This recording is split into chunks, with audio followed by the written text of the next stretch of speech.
Bendiciones de Dios para ti.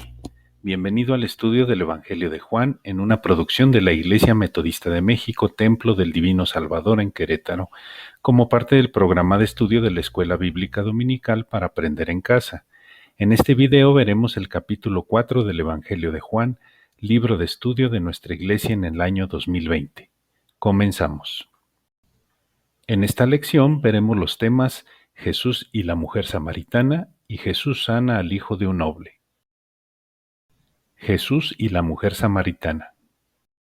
Cuando pues el Señor entendió que los fariseos habían oído decir, Jesús hace y bautiza más discípulos que Juan, aunque Jesús no bautizaba sino sus discípulos, salió de Judea y se fue otra vez a Galilea.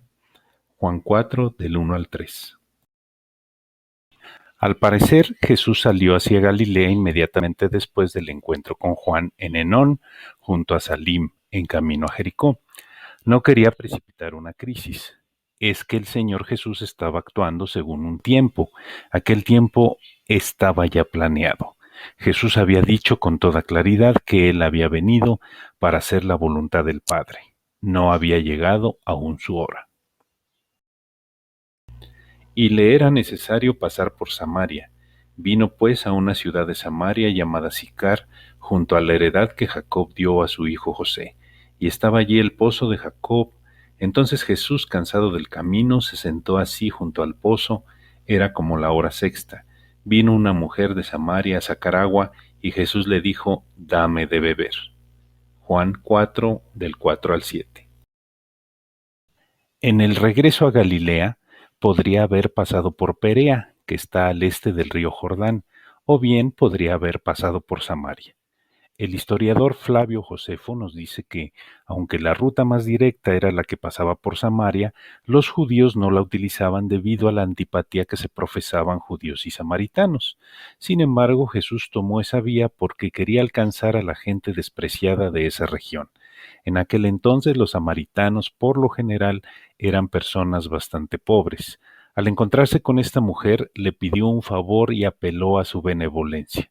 Estaba sediento y cansado, le pidió agua para beber, una actitud distinta a la que usó con Nicodemo.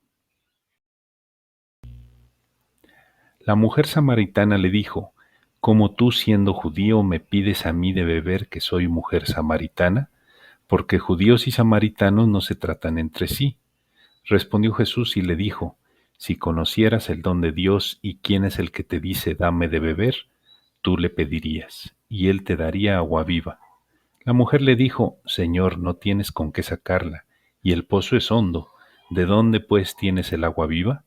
¿Acaso eres tú mayor que nuestro padre Jacob, que nos dio este pozo del cual bebieron él, sus hijos y sus ganados? Respondió Jesús y le dijo, cualquiera que bebiere de esta agua volverá a tener sed, mas el que bebiere del agua que yo le daré no tendrá sed jamás, sino que el agua que yo le daré será en él una fuente de agua que salte para vida eterna. Juan 4, del 9 al 14. Por 2 veces ella rehusó darle agua y resaltó la distinción racial en la que los samaritanos eran descendientes de Jacob, pero que habían concertado matrimonios mixtos con pueblos del norte separándose de los reinos de Judá y Benjamín en el sur, a continuación de la cautividad babilónica de Israel en el año 721 a.C. Pero Jesús, de manera asertiva, creó en ella un interés y una sed. No estaba hablando del agua del pozo, solo la usó como ilustración. El agua del pozo requería un trabajo físico para obtenerla. En contraste, la fuente interior brotaría en abundancia como respuesta a la fe de aquella mujer. Era el agua de la vida. La mujer le dijo, Señor, dame de esa agua, para que no tenga yo sed ni venga aquí a sacarla. Jesús le dijo, ve, llama a tu marido y ven acá. Respondió la mujer y dijo, no tengo marido. Jesús le dijo, bien has dicho, no tengo marido, porque 5 maridos has tenido y el que ahora tienes no es tu marido. Esto has dicho con verdad. Le dijo la mujer, Señor, me parece que tú eres profeta. Nuestros padres adoraron en este monte y vosotros decís que en Jerusalén es el lugar donde se debe adorar. Juan 4, del 15 al 20. Para saciar la sed se precisa tener necesidad del agua. En términos espirituales, la mujer debía reconocer que era pecadora. Todos los secretos tienen que ser descubiertos delante de Jesús.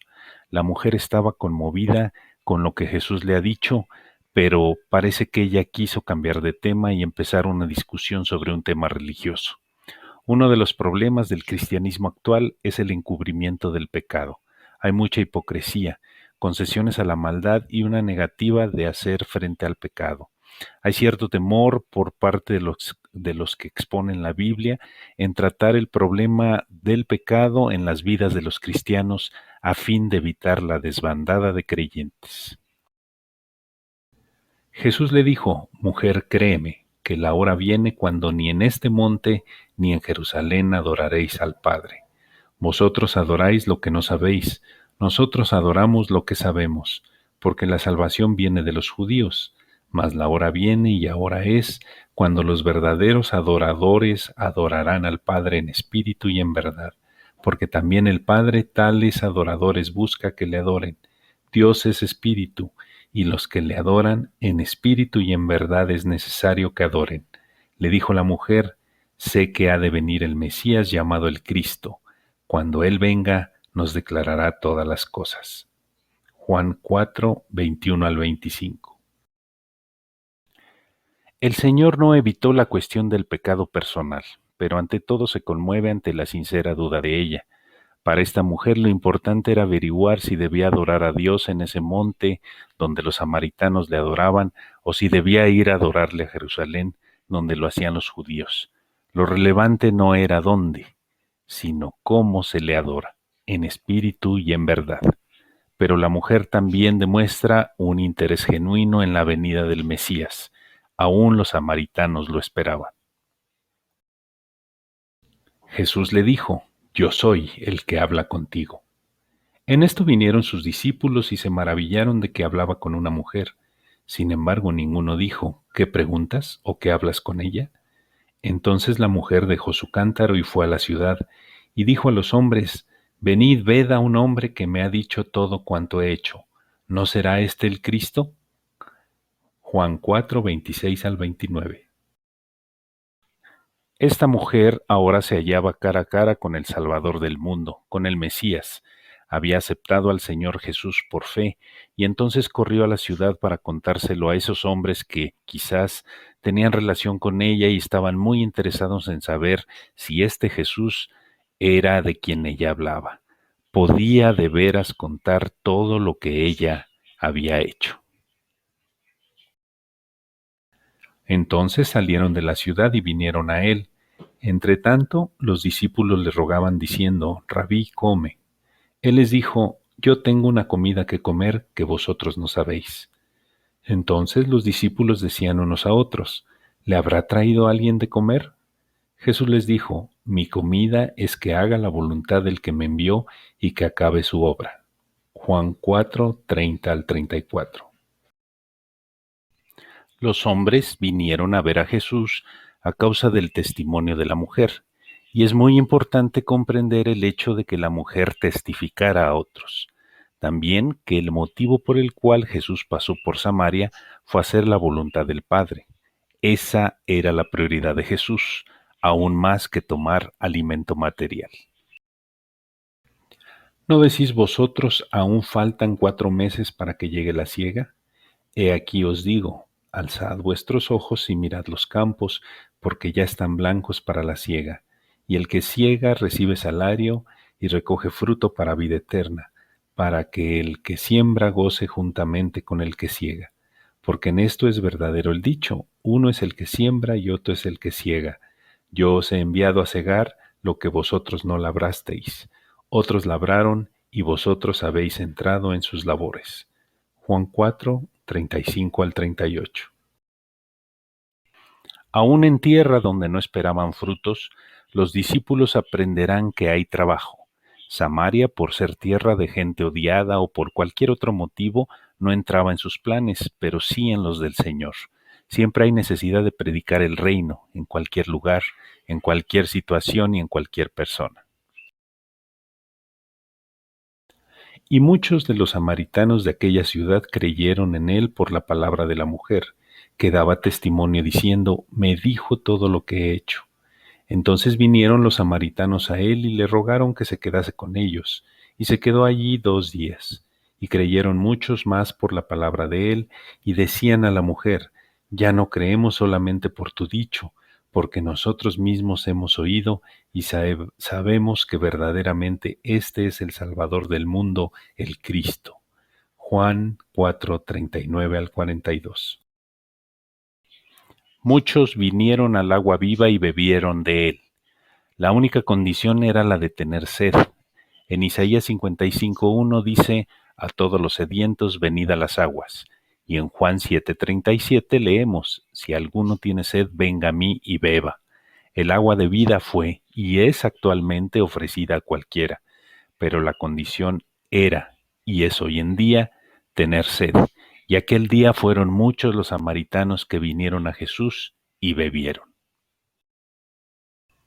Jesús sana al hijo de un noble. 2 días después salió de allí y fue a Galilea, porque Jesús mismo dio testimonio de que el profeta no tiene honra en su propia tierra. Cuando vino a Galilea, los galileos le recibieron, habiendo visto todas las cosas que había hecho en Jerusalén en la fiesta, porque también ellos habían ido a la fiesta.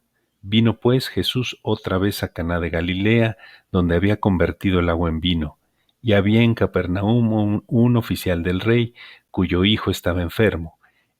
Cuando oyó que Jesús había llegado de Judea a Galilea, vino a él y le rogó que descendiese y sanase a su hijo, que estaba a punto de morir. Juan 4:43 al 47. De regreso a Galilea, Jesús fue a Caná porque allí había un noble cuyo hijo se encontraba en Capernaum. Este hombre era un padre que ejerció fe a favor de su hijo.